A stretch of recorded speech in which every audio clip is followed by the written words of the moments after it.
It's been a quiet year in the Atlantic so far this year, but it looks like things are starting to heat up. I'm Joshua Weisel here in the Weather 225 Storm Studios with your tropical update. We do have a new system in the middle of the Atlantic. This is not going to pose any sort of threat to any coastal areas as it is going to stay in open waters. That's that system that is right behind our MyPro Construction and Roofing banner that you see there. But the biggest headlines that we have ongoing is Hurricane Fiona that is now developed into a major Category 3 storm. It is expected to become a major Category 4 storm by later today into tomorrow. This will pose a hurricane threat to Bermuda here in the next couple of days as well, bringing hurricane conditions to the island. So heads up, it'll be in that area over the next couple of days. And then the next thing that we're talking about is we already pre-recorded a segment for today, but we had to update it because we now have a high risk for development just south of that original track of Fiona here in the Western Atlantic. Now we're going to be watching that over the next couple of days, but before we get into that, we'll show you what's going on with Fiona. Let's zoom in real quick and show you. Fiona brought flooding rains and even hurricane conditions and damage to portions of Puerto Rico over the last couple of days. At one point, the entire island had no power as the storm moved through. And here's a look at the last 6 hours of Fiona's progression. As it moves further to the northwest, it'll eventually turn more to the northeast and strengthen into a Category 4 storm. But the good news, as we zoom out real quick, is Fiona is not expected to impact any coastal areas directly in the United States. It'll eventually make its way closer to the Cape Breton area as a Category 2 hurricane later this week into the weekend. But as of now, like we said, not going to directly impact any coastal areas, so that's some good news there. There could be some rough seas as the storm makes its way further to the north, but no direct hurricane impacts to the coastal United States.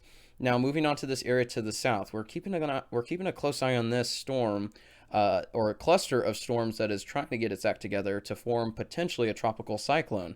As of this morning, we now have a 70% chance for development over the next 2 to 5 days. And that's because this is in a very favorable area. We're watching because there's a few models that indicate that it could swing around Cuba and make its way into the Gulf of Mexico, like so, or it could make its way further to the north in a similar fashion like Fiona. Now, don't take these arrows with exact certainty. This is just what the models are showing is possible. Don't take this as if it is a 100% certain forecast. This is just showing you what a couple of the models are saying. We do know that coastal areas in the Gulf of Mexico and the southeastern United States do have some fears just because there have been some bigger storms over the past couple of years.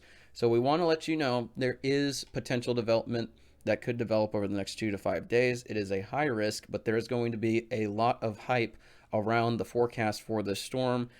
So make sure that you're staying tuned to trusted forecasters. Of course, the National Hurricane Center are the ones who issue these forecasts and have the latest data and information. So make sure you're staying tuned with them. National Weather Service and local meteorologists for the latest information. There is not a storm that has developed with this as of this morning. We'll let you know if that changes. Stay tuned with our tropical forecast media. But we want to let you know there is this area for development, and it is entering a very favorable environment for the potential for tropical cyclone development. That is this region here that is tracking through. So we'll be watching this over the next 2 to 5 days or so, unless anything changes. So stay tuned for updates with that. Moving on to the Eastern Pacific Ocean, just off the coast of Mexico, we do have this system. It is Madeline, tropical storm approaching tropical depression Madeline. This week storm is well off the coast of Mexico. There is some flooding rains just on coastal areas, but this is not going to pose a direct impact to the central American areas like La Paz and western coastal areas of Mexico. We also have these two areas that are possible development locations where scattered storms are trying to get their act together. Overall risk right now is low, but flooded rains flooding rains are possible along coastal areas in Central America. So that's a quick look at what's going on there. Stay tuned for updates, of course, with these systems here in the Atlantic over the next couple of days as we get the latest information. Thank you guys for tuning in. That's a look at your tropical forecast.